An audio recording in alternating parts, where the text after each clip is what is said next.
الكرة المصرية خاضت ليلة إفريقية مثيرة عنوانها ربع النهائي في دوري أبطال إفريقيا. واجه الأهلي نظيره نادي الترجي التونسي مباراة محتدمة، لكن الهدف الوحيد جاء من ضربة جزاء في الدقيقة 69 ليفوز الترجي ويجعل مهمة الأهلي صعبة قبل الإياب. وفي مواجهة أخرى تعادل بيراميدز مع الجيش الملكي بهدف لكل فريق في مباراة قوية بالرباط. أما في كأس الكونفدرالية فقد تعادل الزمالك خارج أرضه مع أوتوهو بهدف لكل فريق. وكذلك انتهت مواجهة المصري البورسعيدي مع شباب بلوزداد بالتعادل.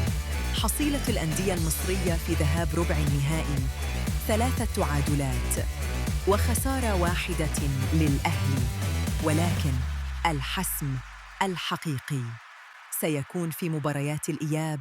من تتوقع أن يكمل طريقه في إفريقيا؟